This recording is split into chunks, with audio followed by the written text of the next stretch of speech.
It is now time to invite the guest speaker.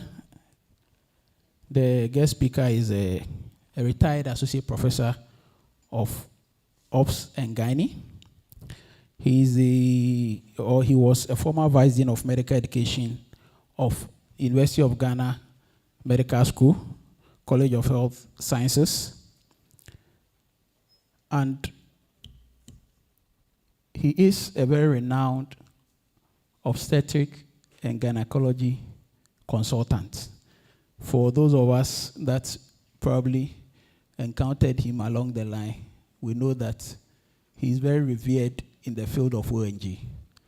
With a very resounding round of applause, shall we invite Professor Kobinnah Nkyekyer.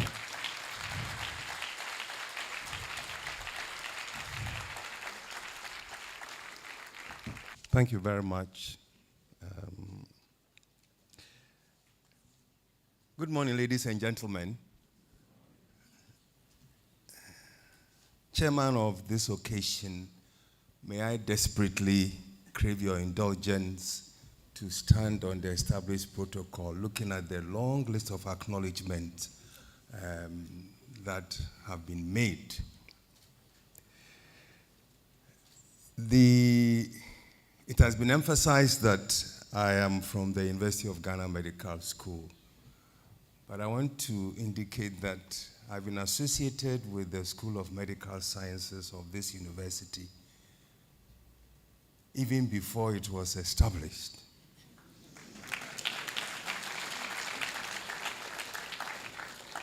I remember I was part of one of the meetings that looked at various aspects of the school, including the curriculum. And indeed, since the establishment of the school, I have been a part-time lecturer in the Department of Obstetrics and Gynaecology. So I am not a foreign body in this institution. The dean was wondering why he didn't have a white coat ceremony. He's probably forgotten when he was at that stage of his medical education, because I think at that time, the white coat ceremony hadn't been established. You can tell from the white hair on my scalp and on my face that I didn't pass through the white coat ceremony, because I was at that stage quite a few decades ago. The dean has given us some historical background to the white coat ceremony. And indeed, now there are a lot of institutions, not only in medicine, but in pharmacy, nursing, optometry, and other health-related professional training institutions that have this white coat ceremony, which has become, as it were, a rite of passage into the professions. Let me congratulate the current class going through the ceremony today, because having come this far shows that you have really worked hard these past 3 years. The 3 years of basic and preclinical sciences. And I can see in your faces the excitement as you stand on the threshold of clinical work. Even though we didn't have the white coat ceremony, we still had the excitement of moving from basic and paraclinical sciences into the clinical clerkships. And we used to hang the stethoscope around our necks as a status symbol. Either that or you hang it out of the pocket of your white coat and walked around the campus in Kolebu feeling big because you have become a clinical student. But let me remind you that the clinical aspect of the course is hard work. In spite of what the dean told you, it is still hard work. And if you thought that the first 3 years were difficult, I want to assure you that the clinical years are going to be even more demanding. The process of turning you into competent clinicians requires of you diligence, dedication, and discipline. Of course, your teachers are determined to play their part to ensure that you are refined with relevant clinical skills upon which you will build for a successful medical practice. Let me emphasize right from the beginning that there are 4 entities you owe a responsibility to, which should spur you on to achieve your best in your clinical training. The first is yourselves. Hopefully, you voluntarily decided to become a doctor. You therefore have a responsibility to determine to be the best you are capable of. And let me hasten to add that in the clinical years, it is not 8 a.m. to 5 p.m. Monday to Friday. I hope you got that. It is not 8 a.m. to 5 p.m. Monday to Friday. Because it will become necessary for you to be working and studying outside these hours. Secondly, you have a responsibility towards whoever is paying your fees to enable you to go through your training. They may be your parents or some benefactors who expect good returns to their investment in your education. Thirdly, there are the patients that you are likely to come, who are likely to come under your care after your training, and you have the responsibility to ensure that you position yourself to offer them the best of care in their moments of ill health and anguish. And finally, you have a responsibility towards your training institution, the UCC to uphold and enhance its reputation through your excellence in practice. Let me just, over the next few minutes, remind you of the fact that you have been called to what we may consider to professionalism.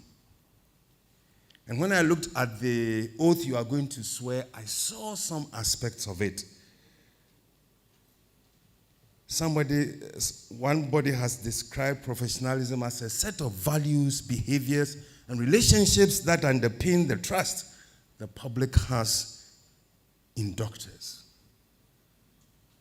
The public has tremendous trust in doctors, and it is part of our responsibility to make sure that that trust is sustained. And so we need to exhibit professionalism in our work. And the first element I want to point out is integrity. There is the need for honesty and upholding of strong moral principles. And there's also the need for confidentiality. You are going to be exposed to patient information.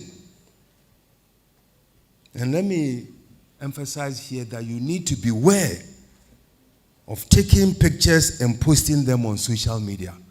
You have no right to take pictures of patients or whatever you encounter in the hospital, let alone put them on social media. There is the need for compassion. Your experiences as you come frequently across human suffering and death may produce some callousness in you, but please do not lose your humaneness. Don't let your experience of the frailty of the human body ravaged by disease lead you to lose respect for the dignity of the human organism.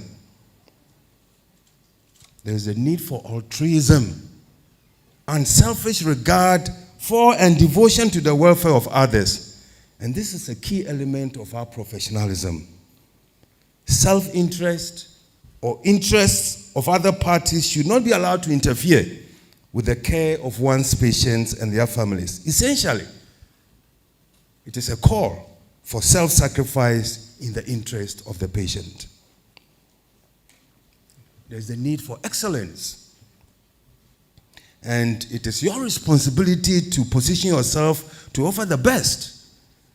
This entails a determined effort to exceed ordinary expectations and to make a commitment to lifelong learning.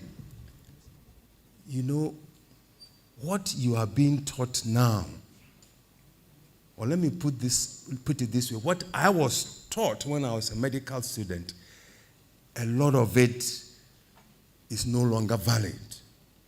So if you stay with what you are being taught now, after you have finished your training, you become a dinosaur. So you need to adopt the lifelong learning attitude. There must be the pursuit of and commitment to providing the highest quality of care through lifelong learning, education, and reflection. Seek to learn from errors and aspire to excellence through self-evaluation and acceptance of others' critiques. There is the need for teamwork and respect for the members of the healthcare team. Clinical care entails teamwork. It is not a type of one-man show. And there's the need to value others' views and opinions. And there's the need to exhibit excellent interpersonal skills. Someone has said that a professional is one who does his best work when he doesn't feel like it. And that is part of the call to altruism. You are to make sacrifices for the patient that you are going to look after. And let me emphasize here that you are a professional, not because of the position you occupy, but because of the work you do and how you do it. Now, through the various aspects of your training and through observing your teachers modeling these traits that have been mentioned, you would hopefully acquire the desirable ones. Let me emphasize that you don't suddenly become imbued with these professional traits the day you are awarded the MBCHB. Even though it is expected that these traits would be strengthened with practice after training, the foundations are laid during undergraduate clinical training. I've already indicated that clinical training requires hard work. And let me add that it can be very stressful in terms of its demands on one's innate emotional, mental, and physical resources. There's therefore the need for us to develop the resilience that would enable us to face these challenges. But where you realize that it is becoming too much, please seek help. Seek help when you feel overwhelmed. From friends, from teachers, from the institution's counselors. I remember very well a few years ago, a student on my team came to me and said, I am finding the course difficult to handle. So I sat her down, asked a few questions as to how she was managing her time and so on, and we came to a conclusion as to what to be done. And fortunately, she was able to continue. So we know that going through this course is very stressful.